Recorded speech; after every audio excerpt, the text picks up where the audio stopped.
Indonesia merupakan negara kepulauan yang terdiri dari 17.504 pulau. Banyaknya pulau di Indonesia membuat ketimpangan pemerataan pembangunan dan memperbesar kemiskinan antar wilayah. Kemiskinan menjadi faktor utama tingginya angka putus sekolah karena sekitar 73% kasus putus sekolah di Indonesia terjadi akibat rendahnya pendapatan. Sebagai negara kepulauan, Indonesia juga memiliki tantangan dalam hal pendistribusian tenaga pendidik yang tidak merata, di mana banyak sekolah yang kekurangan tenaga pendidik. Di samping itu, pemenuhan sarana dan prasarana pendidikan juga masih kurang memadai. Data yang dipublis oleh BPS 2020 menunjukkan lebih dari 70% ruang kelas di setiap jenjang pendidikan Indonesia dalam kondisi rusak. Padahal, salah satu peluang untuk meningkatkan minat belajar siswa dapat terpenuhi dengan adanya sarana dan prasarana yang memadai guna merealisasikan pembelajaran berkualitas yang dapat meningkatkan life skill. Namun tidak terpenuhinya hal tersebut membuat mutu pendidikan masih rendah. Pemerintah telah menuangkan tujuan pendidikan dalam Undang-Undang Dasar 1945, Sistem Pendidikan Nasional Pasal 31 Ayat 1, di mana setiap warga negara berhak mendapatkan pendidikan. Namun, tampak ada kesenjangan antara harapan dan realita.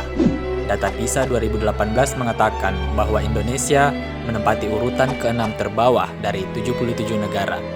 Hal ini membuktikan bahwa pendidikan kita tidak sedang baik-baik saja. Untuk mendukung 17 tujuan pembangunan berkelanjutan, tepatnya tujuan keempat, yaitu menjamin kualitas pendidikan yang inklusif dan merata, serta meningkatkan kesempatan belajar sepanjang hayat untuk semua, maka hadirlah PEDI. PEDI adalah alat yang dapat digunakan untuk mengatasi berbagai permasalahan terkait dengan peningkatan kualitas pendidikan di Indonesia. PEDI hadir dengan memanfaatkan sistem pembacaan gelombang otak oleh EEG, yang mana hasil pembacaan gelombang otak ini akan diterjemahkan ke dalam berbagai hal terkait kondisi belajar siswa dengan bantuan Artificial Intelligence. Seperti kita ketahui, otak merupakan organ vital yang mengontrol pikiran, ingatan, emosi, dan setiap proses yang terjadi pada tubuh. Otak terdiri dari miliaran neuron yang saling terhubung. Proses pertukaran informasi dapat terjadi dengan bantuan sinyal-sinyal listrik yang muncul akibat reaksi kimia pada neuron otak. Dengan mendeteksi sinyal-sinyal tersebut secara real-time, kita secara tidak langsung bisa mengetahui proses yang sedang terjadi di dalam otak. Sinyal yang dihasilkan sebuah neuron memang sangatlah lemah, bahkan tidak cukup untuk menembus lapisan terdalam yang melindungi otak. Namun, setiap kali ribuan neuron aktif secara bersamaan, tercipta medan listrik yang cukup kuat untuk menyebar melalui pelindung otak dan menembus tulang dan tengkorak. Aktivitas listrik inilah yang kemudian dapat dideteksi dengan menggunakan sensor EEG. Dengan menggunakan sensor EEG, kita mampu lebih memahami bagian-bagian otak dan fungsinya, di mana kita juga bisa mengetahui bagian otak mana yang sedang aktif.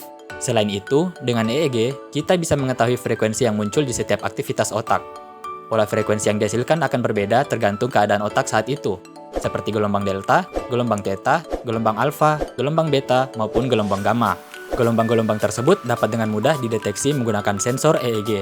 Dengan sensor EEG yang dimiliki PEDI, menyebabkan gelombang listrik yang dihasilkan oleh otak siswa dapat dideteksi secara real-time.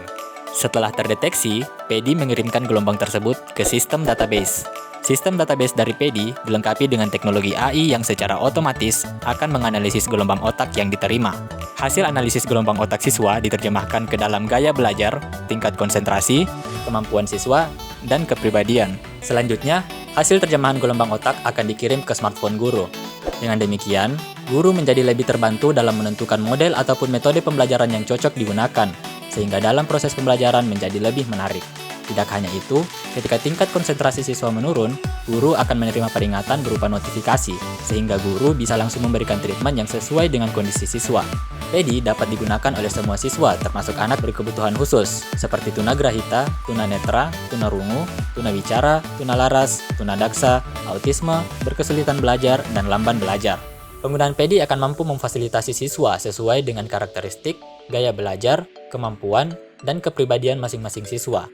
Penerapan PEDI ke seluruh sekolah di Indonesia memberikan solusi terhadap pemerataan dan peningkatan mutu pendidikan. Dengan pendidikan yang bermutu, maka kualitas luaran akan sesuai dengan tujuan pendidikan nasional, yaitu membentuk manusia yang berintelektual tinggi dan berkarakter, serta memiliki life skill yang sesuai dengan tuntutan zaman.